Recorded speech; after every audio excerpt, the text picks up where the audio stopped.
Hey, this is Harold Reed, and welcome again to the Ice Talks, where we implement change every day. Hey, it's Harold S. Reed Jr., also known as hrjr, your motivational coach. If you don't know what motivation means, motive plus action equals results, and results equals success. Welcome again to another episode of the Ice Talks. You know, my friend Linda, when she put me onto this particular platform, she told me, and I kind of believed her, but didn't kind of believe her, that it gets addictive and you want to do it all the time. So I remember I was listening back on my inaugural podcast, the very first podcast on Spreaker on this platform. And I specifically said, this is not going to be a daily podcast. But you know what? If I can make it a daily podcast, I'm going to make it a daily podcast because I'm not taking up a lot of time. So in the spirit of not taking up a lot of your time, let me get right into what I want to talk about today. Today, I want to talk to you about being a minority.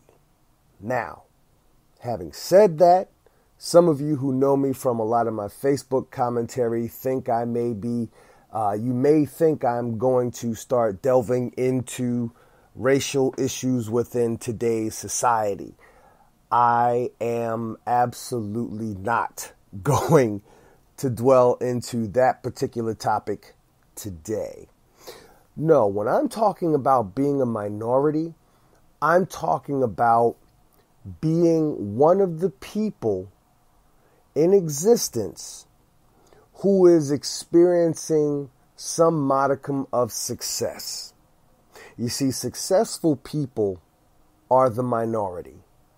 The successful people are truly those who are in the minority. Now, in a previous podcast, I remember defining success, at least the way I see it, or not so much as defining success, but acknowledging that there are as many different definitions of success as there are different people walking the face of the planet. So my particular definition of success doesn't have to jive with or match with your particular definition of success. If your particular definition of success is having the fancy car and the hot clothes and the jewelry and so on and so forth, that's all well and good. My definition of success could be having a particular amount of money in the bank or investments in my portfolio, helping somebody. So listen, there's a whole bunch of different values and definitions and so on and so forth regarding success. However, my point is this: if you are experiencing whatever it is you define to be success, you are in the minority. Yes, you are in the minority. You are in the minority if you are experiencing success. See, here's the thing. People who are not about putting in the work are the majority. It's always a significant minority of people. There's the whole 80-20 rule, whereas, 80% of your work is going to get done by 20% of the people, right? It's just ridiculous. But the fact of the matter is, the successful people are truly in the in the minority. And let me just cut to the chase. I was going to lead up to it and so on and so forth, but hell no. Let me just cut to the chase so I can move on and add in more. The reason why successful people are in the minority is because the successful people are the ones who are actually willing to do more. You see, successful people are the ones who are the first one to arrive, the last one to leave.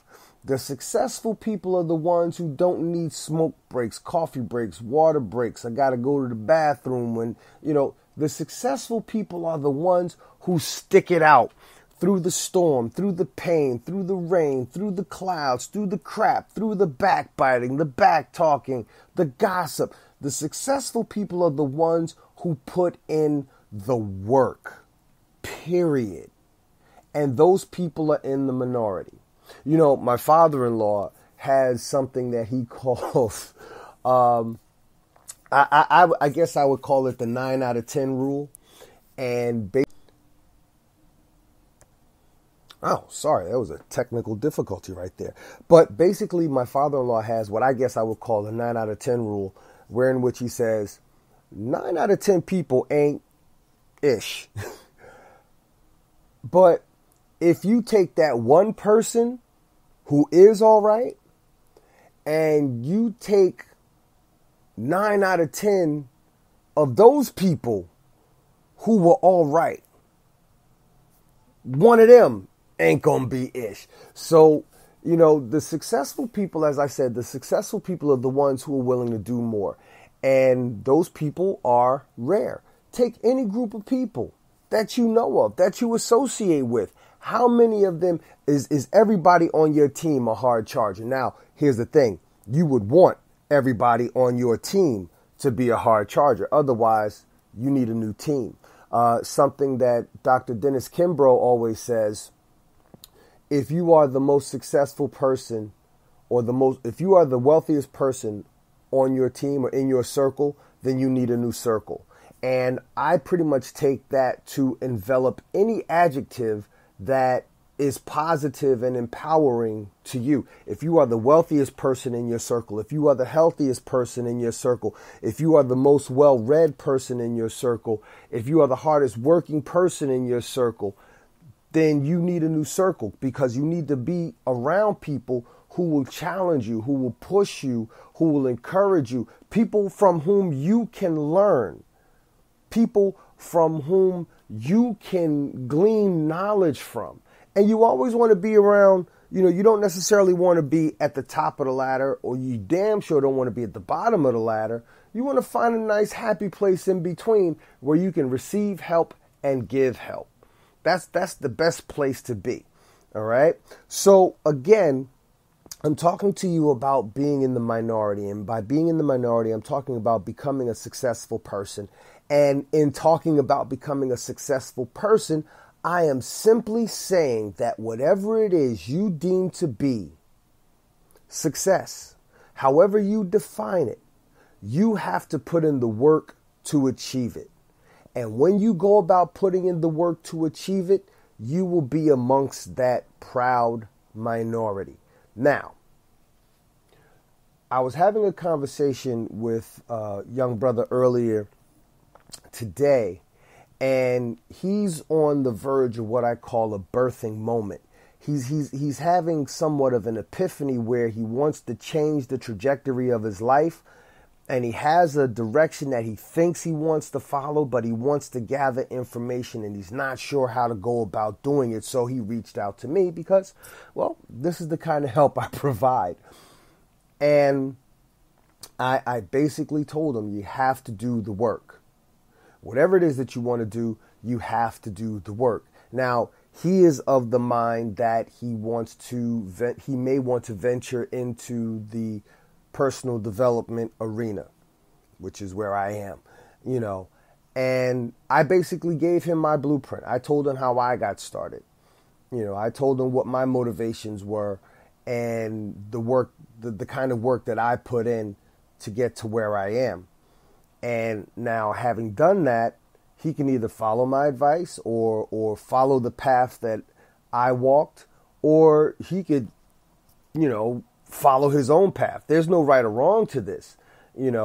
I'm looking across the room right now at my bookshelf, and I'm actually looking at a book written by Jack Canfield, who is the co-author of all of those Chicken Soup for the Soul books and whatnot. I got to see him live a few years ago. And in his book, The Success Principles, he basically says this often: success leaves clues. See, there's no need to reinvent the wheel. All right? There's no need to put in that much work to reinvent the wheel. Success leaves clues. Tony Robbins says, if there's somebody doing what you want to do, or if there's something that you want to do, find someone who is doing it and doing it well, and then model yourself after that person. You see? But in following the clues that success leaves behind, in modeling yourself after the person who you see doing what it is that you want to do, these things require work. And the reason why, in having a conversation with my friend earlier, my young brother earlier, the reason why I called his epiphany or the opening of his mind, the reason why I called it a birthing moment is because now you're starting to crack open the shell and see the light. But what is another word for the act of giving birth? Labor. I'm sure women jumped at that answer right there. Labor, right? And how do they describe the process of going through labor? Labor pains, right? And what is another word for labor? Work, right? So work is hard. Work requires sacrifice. Work requires, putting in the time, putting in the energy, going through the pain, going through the rain, going through the storms and the clouds and so on and so forth. Right? That's work. You got to put in that work to get to that reward. I can't remember which one of my mentors said it. It might have been Jim Rohn. It might have been Zig Ziglar. It might have been Brian Tracy. It might have been any one of them. But what was said is this. Success lies on the opposite side of your comfort zone. You cannot achieve what it is that you truly want, or you cannot truly appreciate what it is that you have if you did not or do not put forth the work necessary in order to have that thing or become that thing. That's just hell. I'll call it a universal law. And if you could prove me wrong, please do. I invite you to. But the bottom line is the successful people in this world, however you or they define success, one thing is for certain.